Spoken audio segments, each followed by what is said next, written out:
बच्चों, इसके पहले वाले लेक्चर में, लेक्चर 12 में, 12 में हमने एक समतल आवेशित चादर, ऐसी कोई चादर है आवेश की, उसके कारण विद्युत क्षेत्र की तीव्रता का मान और दिशा ज्ञात किया है। जैसे ऐसे कोई चादर है तो इसके कारण यहाँ पर तीव्रता का मान क्या होगा, तो इस दिशा में तो तीव्रता इस दिशा में होगी, और ऐसे आवेशित चादर है तो, और इधर है तो तीव्रता इस दिशा में होगी, लंबवत, चादर के लंबवत परपेंडिकुलर, और मान कितना होता है चादर के कारण, सिग्मा अपान 2 एप्सिलॉन जीरो, जहां सिग्मा क्या है, इस चादर पर आवेश का पृष्ठ घनत्व, माने एक क्षेत्रफल पर आवेश की मात्रा, और बाकी तो आप जानते ही। यहां पर हमने ऐसी ही दो चादर रखी है,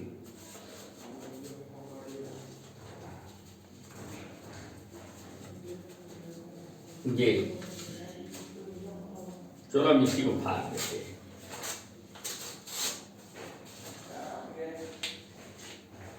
ऐसी दो चादर हमने रखा है आवेशित, एक ऐसे रखी गई है और एक ऐसे रखी गई है, ऐसे। ये दोनों बहुत करीब हैं और इनकी जो चादरों का जो लंबाई है, इसकी तुलना में इनके बीच की दूरी बहुत कम है,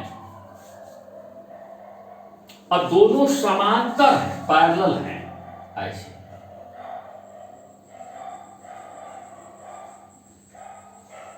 तो दूरी कम होने, बहुत दूरी कम है इनके आकार की तुलना में, इसीलिए इसको हम अनंत लंबाई का कहते हैं। और इनके बीच का मीडियम जो है, माध्यम है, वो निर्वात या वायु है। तो बच्चों, हमें ये देखना है कि इनके बीच में तीव्रता का मान और दिशा किधर होगी। इनके अगल बगल तीव्रता के मान और दिशा की बात करना है। अगर यहां पे इनके बीच में कहीं भी कोई पॉइंट, अगर ये बहुत निकट है तो कहीं भी कोई पॉइंट अगर ले लेते हैं, एनी हाउ कहीं भी इसके बीच में कोई पॉइंट लेते हैं, मान लो P।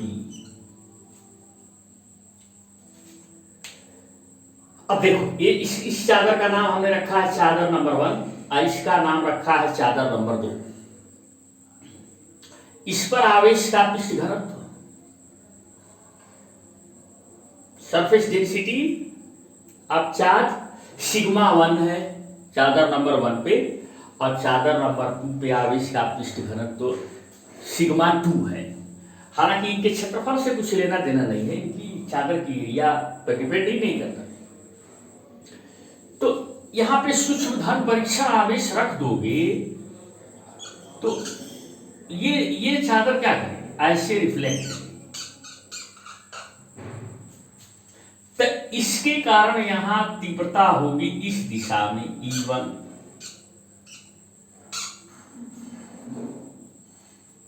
और ये चादर जो है यहां पे सूक्ष्म धन परीक्षण आवेश रख देंगे तो ऐसे रिफ्लेक्ट करेगी, तो इसके कारण तीव्रता इधर होगी E2।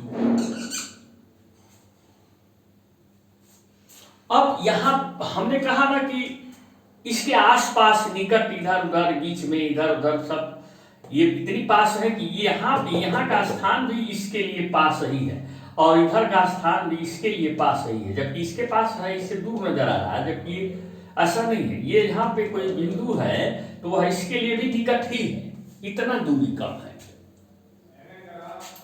तो E1 बराबर क्या होगा बच्चों, मान इसका अगर E1 की बात करो तो पिछले हेडिंग के हिसाब से का मान होगा सिग्मा 1 अपान 2 एप्सिलॉन जीरो। इधर बीच दिशा दिखाया है, और E2 का मान कितना होगा? इस पे आवेश का पृष्ठ सिग्मा 2 है, तो सिग्मा 2 अपान एप्सिलॉन। अब कौन बड़ा है और कौन छोटा है? सिग्मा 1 और सिग्मा 2 में से जो अधिक होगा, अगर सिग्मा 1 बड़ा है तो E1 अधिक होगा, सिग्मा 2 बड़ा है तो E2 अधिक होगा। तो बिंदु P पर तीव्रता की जो परिणामी दिशा होगी, जो रिजल्टेंट डायरेक्शन होगी, तो अगर E1 बड़ा है तो इधर होगी, E2 बड़ा है तो इधर होगी, तो अंतर ले रहे हैं। परिणामी तीव्रता की दिशा इधर होगी या इधर होगी, तो मान कितना होगा? E1 अंतर डिफरेंस E2, यानी सिग्मा 1 अपान 2 एप्सिलॉन 0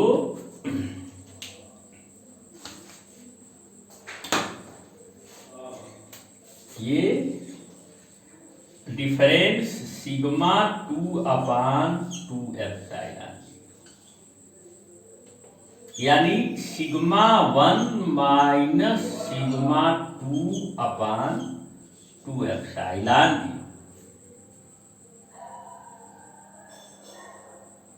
लेकिन अगर ये सिग्मा 1 और सिग्मा 2 बराबर हो, तब यानी दोनों पे आवेश का पृष्ठ घनत्व तो बराबर हो, तब सिग्मा 1 और सिग्मा 2 बराबर हो, तो ये क्या हो जाएगा? 0। तो 0 अपान 2 एप्सिलॉन 0। यानी अगर ये दोनों समान आवेश के पृष्ठ घनत्व के हों, और तो इनके बीच की जो तीव्रता होगी वो 0 होगी। अब आओ इधर आते हैं, इस साइड में आते हैं, तो इस साइड में कोई बिंदु ले लो, P डैश निकट ही लेना है इसके। तो ये यहां पे सूक्ष्म धन परीक्षण आवेश रखोगे तो ये धन प्लेट क्या करेगी? इधर रिफ्लेक्ट करेगी, प्रतिकर्षित करेगी, तो E1 की दिशा इधर हो जाएगी। ये भी धन प्लेट क्या करेगी? इधर ही प्रतिकर्षित करेगी, तो E2 की दिशा भी इधर ही हो जाएगी। तो यहाँ पे भी देखो, यहाँ पे अगर कोई पॉइंट ले रहे हो तो ये इधर, यहाँ सूक्ष्म धन परीक्षण आवेश रखोगे तो क्या करेगी? ये प्लेट क्या करेगी? ऐसे प्रतिकर्षित करेगी, तो E1 की दिशा इधर हो जाएगी। ये भी प्लेट क्या करेगी? ऐसे भी प्रतिकर्षित करेगी, तो E2 की दिशा भी इधर ही हो जाएगी। तो इस साइड में और इस साइड E1 और E2 दोनों एक ही दिशा में। अब मान क्या होगा? E1 का मान यही होगा सिग्मा 1 अपान 2 एप्सिलॉन 0, और E2 का मान यही होगा सिग्मा 2 अपान 2 एप्सिलॉन 0।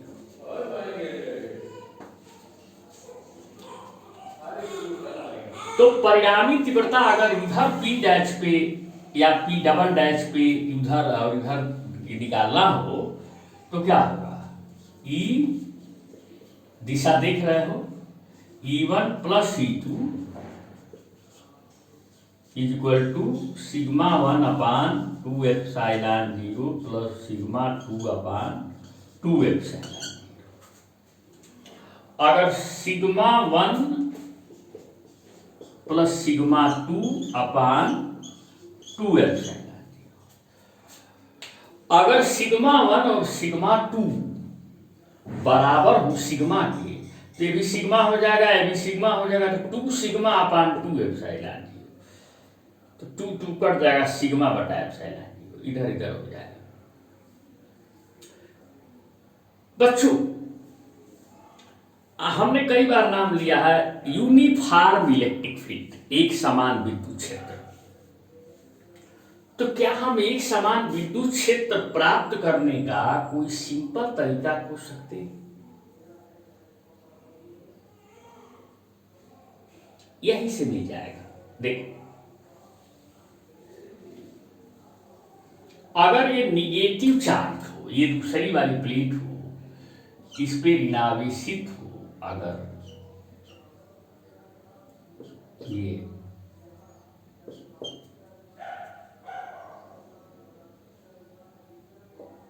मान लो निगेटिवली चार्ज और ऋणावेशित प्लेट हो,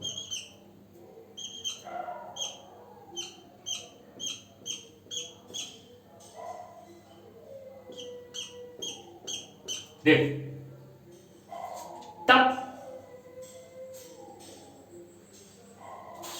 पहले यहां बाहर देखो, यहां पे जो बिंदु होगा, अगर यहां पे तुम सूक्ष्म धन परीक्षा आवेश रख दोगे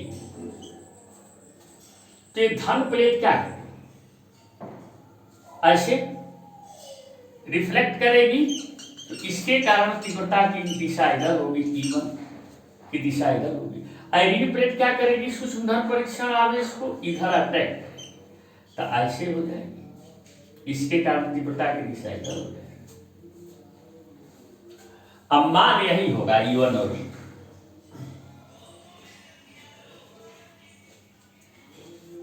इधर भी अगर कोई पॉइंट ले रहे हो P डबल डैश, तो ये धन प्लेट क्या करेगा, यहां पे सूक्ष्म धन परीक्षण आवेश रख दोगे तो ये धन प्लेट क्या करेगा, ऐसे प्रतिकर्षित करेगा, इसके कारण तीव्रता की दिशा इधर होगी। और ऋण प्लेट क्या करेगी, ऐसे यहां सूक्ष्म धन परीक्षण आवेश रखोगे तो ऐसे खींचेगी, तो ये E2 इधर हो जाएगी। अब मान यही होंगे, E1 और E2 के मान यही होंगे। बीच में देखो, बीच में अगर सूक्ष्म धन परीक्षण आवेश रखोगे, अगर कोई पॉइंट ले रहे हो, तो ये धन प्लेट क्या करेगा, ऐसे रिफ्लेक्ट करेगा, तो E1 इधर होगा। ऋण प्लेट क्या करेगा, ये वाला ऐसे अटैक करेगा यहां सूक्ष्म धन परीक्षण आवेश को, तो E2 भी इधर ही होगा। माने E1 और E2 दोनों इसके भीतर जो हैं, कोई पॉइंट अगर लेते हैं तो E1 और E2 एक ही दिशा में है, और ये धन प्लेट पे भी लंब है और ऋण प्लेट पे भी लंब है। तो अगर ये सिग्मा 1 और सिग्मा 2 बराबर हो जाए, तो मान लो बराबर हो गए, इसका भी, इस पे भी आवेश का पृष्ठ घनत्व तो सिग्मा है और इस पे भी आवेश का पृष्ठ घनत्व तो सिग्मा है, तब E1 और E2 भी बराबर हो जाएंगे, मान में बराबर हो जाएंगे, मैग्नीट्यूड में बराबर हो जाएंगे, तो ये भी सिग्मा अपान 2 एप्सिलॉन 0 हो जाए, ये भी सिग्मा अपान, सारी यहाँ 2 छूट गया है, 2 एप्सिलॉन। तब बताओ E1 और E2 मान में बराबर है, तो इधर E1 और E2 उल्टी दिशा में है, तो ये शून्य हो जाएगा, इधर कोई तीव्रता नहीं होगी, इस साइड में, इधर भी कोई तीव्रता नहीं, इधर भी शून्य हो जाएगा। तब बचेगा भीतर, तो भीतर जो तीव्रता होगी वो परिणामी तीव्रता होगी E1 धन E2,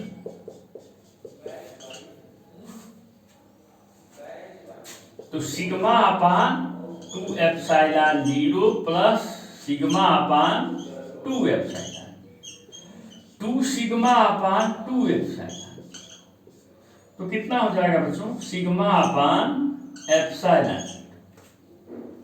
यानी इसके भीतर जो विद्युत क्षेत्र की, इसके भीतर कहीं भी विद्युत क्षेत्र का जो मान होगा वो सिग्मा अपान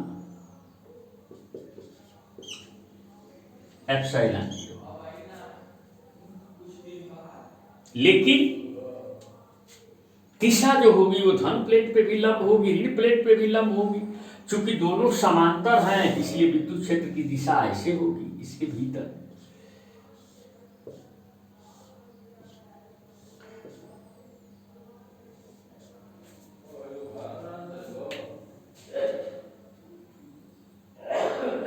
तो यह एक समान विद्युत क्षेत्र होगा, हालांकि किनारों को छोड़ दिया जाए, किनारे पर थोड़ा सा गड़बड़ होता है, किनारे पर विद्युत क्षेत्र की तीव्रता की दिशा जो है ऐसे नहीं होती है, इस पर थोड़ा सा बाद में चर्चा की जा सकती है। लेकिन किनारों को छोड़ दिया जाए तो अगर एक धन प्लेट और एक ऋण प्लेट ली जाए और दोनों पे आवेश का पृष्ठ घनत्व तो समान है, तो उनके बीच में विद्युत क्षेत्र की तीव्रता मान और दिशा में समान होगी और उसका मान होगा सिग्मा अपान एप्सिलॉन 0 और इसकी दिशा होगी धन प्लेट से ऋण प्लेट की ओर और इस तरह हम लोग एक समान विद्युत क्षेत्र प्राप्त कर सकते हैं, यूनिफॉर्म इलेक्ट्रिक फील्ड प्राप्त कर सकते हैं। इसका बहुत बहुत बड़ा योगदान है। कैपेसिटर संधारित्र वगैरह पढ़ेंगे तो उसमें इसका योगदान है, और बहुत सी चीज़ें हैं तो उसके बारे में विचार करें। लेकिन यहाँ किनारों पर विद्युत क्षेत्र की तीव्रता एक समान नहीं होती है। किनारों को छोड़ दिया जाए तो इसके बीच में विद्युत क्षेत्र की तीव्रता एक समान होती है। तो बच्चों बहुत बहुत धन्यवाद।